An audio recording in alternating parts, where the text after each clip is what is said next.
Hello and welcome to the Kangaroo English podcast.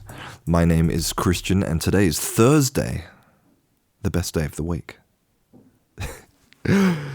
So recently I was having lunch with a friend and we were talking about our lives and the trajectories of our lives. And we both agreed that we needed to do better. That we needed to be more adult.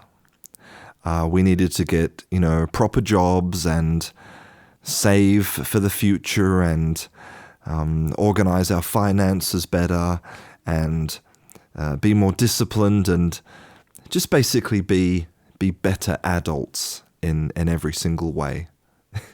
We both agreed that we were getting old and our lives were not moving according to expectations, right?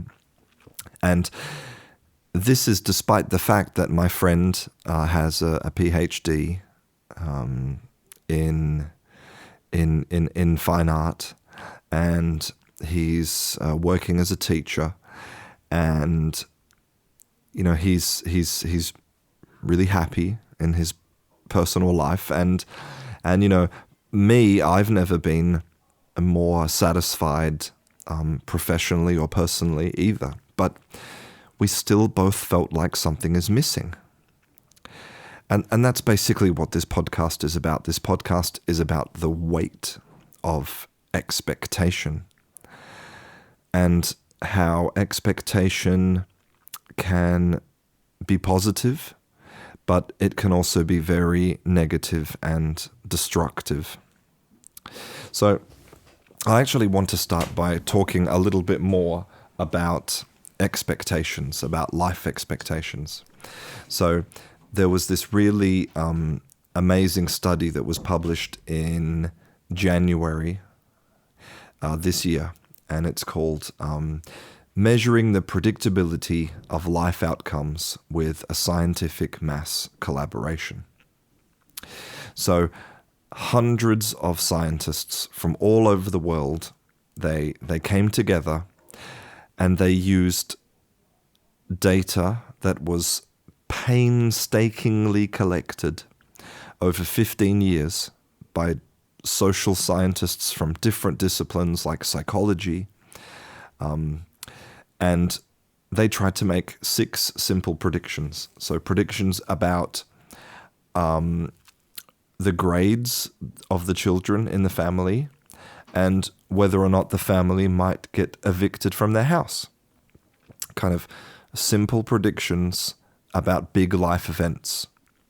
And you would think, right, you would imagine that these scientists who are all experts in their field, with all of this data, that they would be able to make these simple predictions.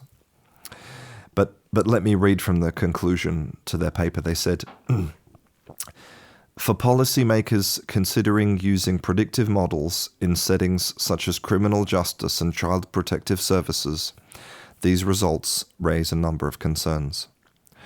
Additionally, researchers must reconcile the idea that they understand life trajectories with the fact that none of the predictions were very accurate. So basically, although we think we know how lives are going to turn out, although we have expectations of being successful or being a failure, whatever those expectations are, life is highly unpredictable. Even when all the signs are there, we never really know what's going to be happening in 10 years or 20 years. And it reminds me of a saying from Chinese culture, which is that if you're feeling anxious, then you're living in the future. And if you're feeling depressed, then you're living in the past. Happiness can be found in the now, in the right now.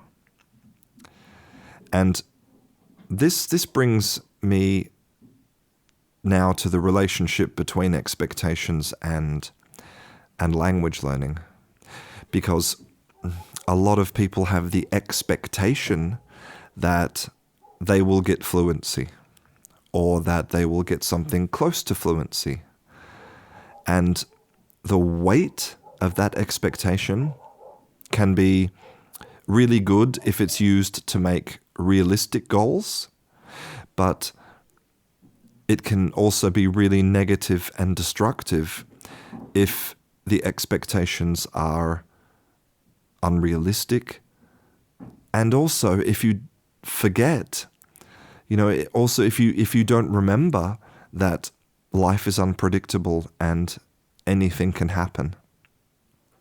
So I was also having a conversation recently with Pasquale, who is the administrator of the Kangaroo English Facebook group. And we were talking about his English learning and his English learning kind of trajectory, his progress. And he said that he has completely eliminated the expectation of fluency. I'm actually going to say he's eliminated the weight of the expectation of fluency. He doesn't want to live in the depression of the past. He doesn't want to live in the anxiety of the future. He just wants to use the language that he has right now, today, to communicate. And ironically, the more that he focuses on the now, and the more that he worries less about his future goals, actually the more his English will improve, because he'll be using it to do things rather than learning more and more and more and always about more. It's not always about more. It's about repeating the stuff that you already know again and again until it becomes automatic. So I would say that the lesson that we can learn from this scientific experiment, and the lesson that we learn from let's say ancient Chinese wisdom, is that goals are good, but we can't let the weight of expectation control us, and we have to appreciate and utilize the skills that we have today, right now.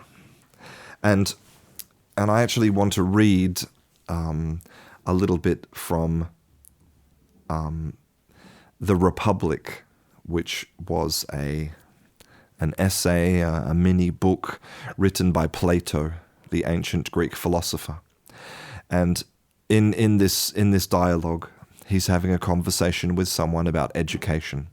Okay, and he says, "Therefore, calculation and geometry and all of the other elements of instruction should be presented to the mind in childhood, not, however, under any notion of forcing our system of education." Why not? Because a free man ought not to be a slave in the acquisition of knowledge of any kind. Exercise, when compulsory, does no harm to the body, but knowledge which is acquired under compulsion obtains no hold on the mind. Very true. Then, my good friend, I said, do not use compulsion, but let early education be a sort of amusement, and then you will be better able to find out the natural way.